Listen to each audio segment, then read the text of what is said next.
안녕하십니까. 7월 22일 수요일 아침입니다. 하나님의 놀라운 사랑 속에 시작되는 귀한 하루가 하나님의 풍성한 은혜를 맛보고 또 하나님의 놀라운 역사를 체험하는 우리 귀한 하루 되시기를 주의 이름으로 축원합니다.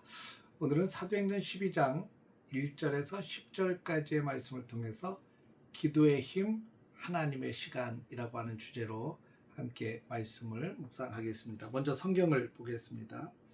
그때에 헤롯 왕이 손을 들어 교회 중에서 몇 사람을 해하려 하여 요한의 형제 야고보를 칼로 죽이니 유대인들이 이 일을 기뻐하는 것을 보고 베드로도 잡으려 할세 때는 무교절 기간이라. 잡음에 옥에 가두어 군인 내식인 내패에게 맡겨 지키고 6월절 후에 백성 앞에 끌어내고자 하더라. 이에 베드로는 옥에 갇혔고 교회는 그를 위하여 간절히 하나님께 기도하더라.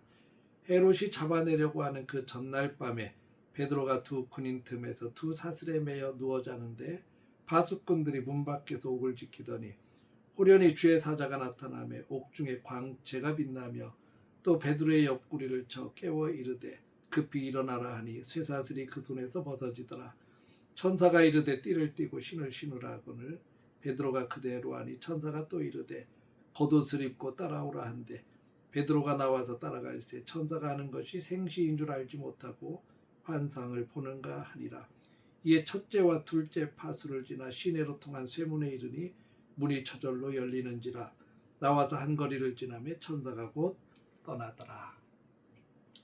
오늘 우리는 이 사도행전 12장 1절에서 10절까지의 말씀을 통해서 짙은 어둠 속에서도 일하시는 하나님의 구원의 역사, 또 성도의 기도가 가진 이 탁월한 능력을 우리가 함께 생각하면서 묵상하려고 합니다.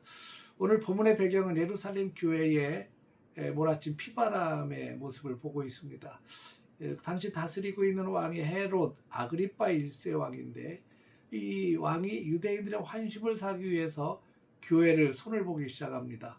먼저 요한의 형제 야고보 사도를 잡아서 죽이지요. 그러니까 야고보가 죽고 나니까 유대인들이 크게 기뻐합니다. 교회로서는 큰 기둥이 지금 허무하게 무너져 내렸지만 유대인들이 이를 기뻐했어요. 그러니까 헤롯이 더 큰 환심을 얻기 위해서 교회의 수장격인 이 베드로까지 잡아서 옥에 가두게 됩니다. 때는 무교절, 6월절 기간이죠. 명절이 지나면 이 베드로 역시 백성들 앞에 끌려나가서 처형당할 그런 위기의 순간이었습니다. 지금 베드로가 갇힌 감옥은 3중 4중의 보안으로 철저하게 지키고 있는 곳입니다.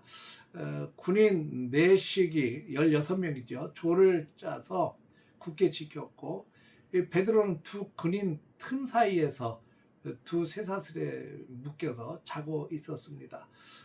그러니까 16명이 지키고 있고 베드로는 양옆에 지금 군인이 누워서 함께 지금 자고 있는 겁니다.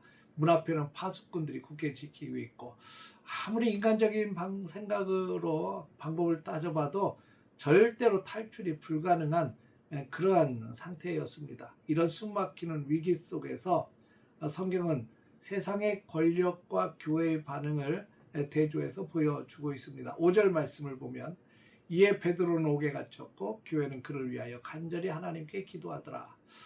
헤롯은 철문과 쇠사슬로 군인들로 이 베드로를 묶었지만 교회는 무릎으로 하나님 앞에 기도하면서 하늘문을 열고 있었습니다.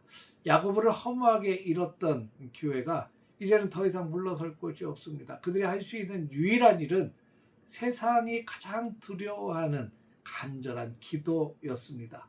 여기서 간절하다라는 말은 주를 팽팽하게 잡아당긴다라는 그런 뜻입니다.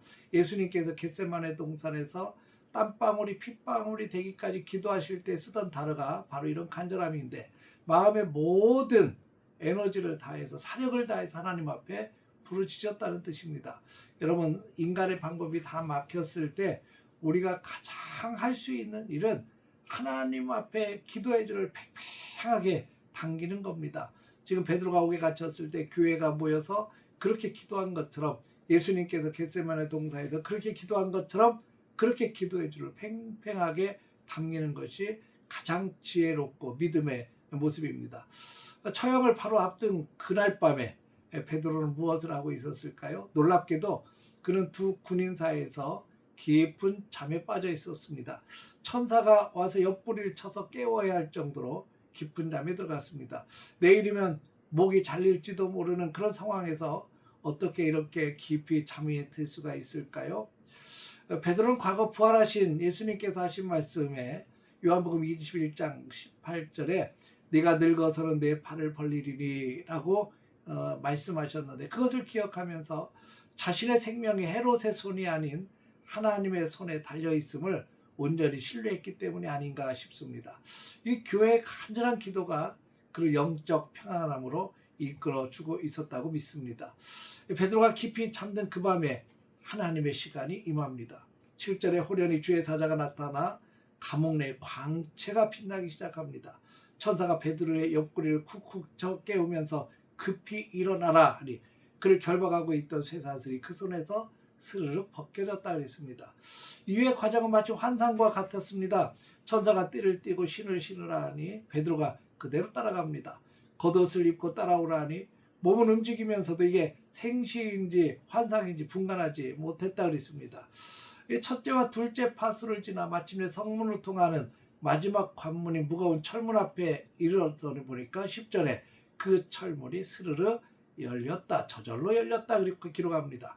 군대의 힘으로도 베드로의 힘으로도 열 수 없었던 그 육중한 그 절망의 문이 하나님의 천사 앞에선 스스로 빗장을 풀고 열렸다는 이야기입니다. 사랑하는 성도 여러분, 오늘 본문에 이 하나님께서 일하시는 이 시간에 보여진 아름다운 이 놀라운 모습은 우리에게 아주 중요한 영적 진리 두 가지를 깨닫게 합니다. 첫째는 인간이 절망을 느끼는, 인간이 끝이라고 생각하는 그 순간은 하나님이 일하는 시작의 순간이라는 겁니다. 헤롯이 처형하려고 했던 그 전날 밤, 인간의 계산으로는 가장 아슬아슬하고 늦었다고 생각하는 그 타이밍에 하나님이 움직이셔서 그 절망을 기쁨과 놀라운 기적의 현장으로 바꿔 놓으셨습니다. 사랑하는 성도 여러분, 우리에게도 그런 때가 있죠. 그때마다 간절히 기도하면 하나님께서 그것을 기적의 타이밍으로 바꿔주실 줄로 믿습니다. 두 번째, 기도는 쇠사슬을 끊고 창문을 여는 기적이 있다는 겁니다. 상황을 바꾼 것은 이들의 힘이 아니라 하나님께서 역사하셨고 그것을 위해서 기도하던 교회의 기도의 힘이었습니다. 기도는요, 기도가 쌓일 때 쇠사슬이 풀리고 기도가 하늘에 닿을 때 굳게 닫혔던 인생의 철문이 저절로 열리는 역사가 일어나게 될 줄로 믿습니다. 기도는 기적을 만드는 열쇠이기 때문에 그렇습니다. 오늘 이 아침에 우리의 가정과 일터, 그리고 이 나라와 이 민족과 이 교회를 위해서 낙심하지 않고 기도의 끈을 당겼으면 좋겠습니다. 간절히 기도의 끈을 팽팽하게 당겨 하나님의 놀라운 역사를 체험하며 나아갈 수 있기를 바랍니다. 우리가 간절히 기도할 때 하나님께서 천사를 보내사 쇠사슬을 푸시고 인생의 철문을 열어주시는 놀라운 기적을 우리가 분명히 경험하게 되리라고 믿습니다. 오늘도 이 믿음 가지고 기도하고 이 놀라우신 하나님의 은혜 속에 승리하시기를 주의 이름으로 축복합니다. 기도하겠습니다. 거룩하신 아버지 하나님, 베드로가 옥에 갇혔을 때에 절망적인 상황을 맞이했지만 교회는 이를 위하여 간절히 기도했고 또 기도하는 가운데 하나님께서 역사하셔서 천사를 보내셔서 베드로를 풀어주셨고 굳게 닫혔던 철문이 열리는 놀라운 역사가 일어난 걸 믿습니다.